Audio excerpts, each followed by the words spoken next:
Hey guys, I'm Dikti and welcome to my channel. First of all, a big thank you to all of you for loving my biryani recipe so much. It is crossing nearly 1,22,000 views. I hope you will love my recipes in future as well. And I'm extremely sorry for not being consistent since last few months because we have renovation work going on in our house. We have shifted to another place and it was not possible for me to shoot and to edit. But now I'm back. We are going to meet on regular basis now onwards.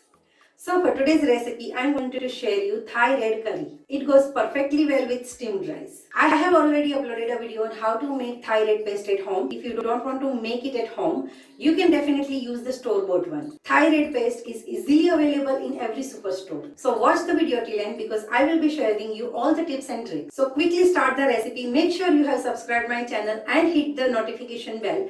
You can also follow me on Insta and Facebook. All the links are in the description box. I love to read your comments, guys. So don't forget to comment. Let's start.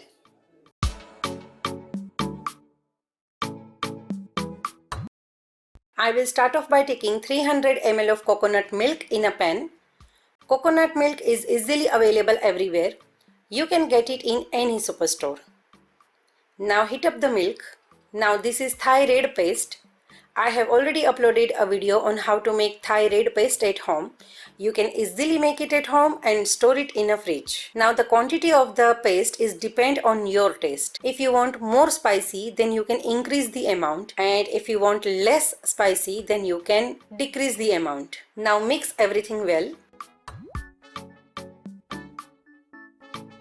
Now add sugar, soya sauce. Mix until sugar get dissolved. Now tomato ketchup. It's optional but I would suggest to add. It gives a nice taste. Now keep mixing in every stage. Now lower the heat and let the mixture come to the boil. And our base curry is ready. Now cover the lid and keep it aside.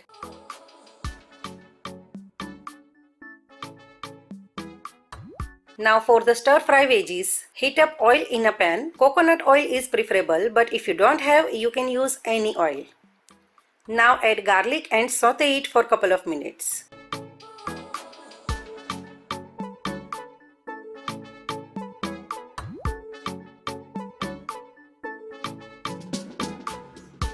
Now here I have a plate of exotic veggies.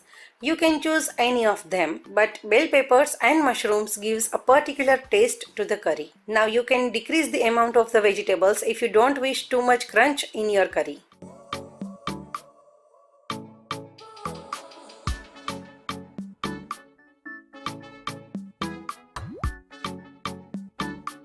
Cook the veggies until they get tender.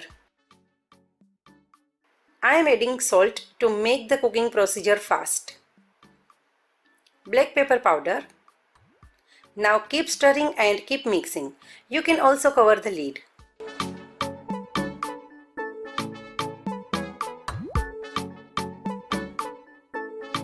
Now I prefer to add tofu when the veggies are around 80% done.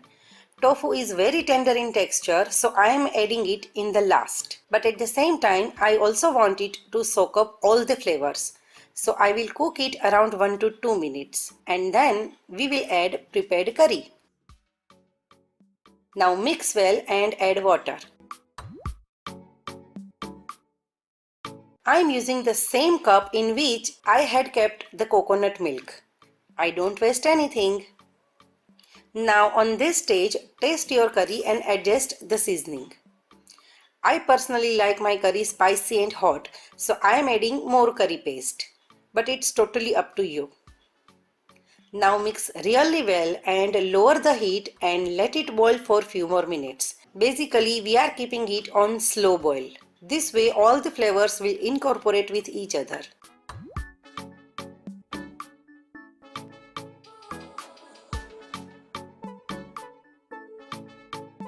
Now look at this delicious flavorful curry. Now after few minutes of slow boiling, our Thai red curry is ready to be served.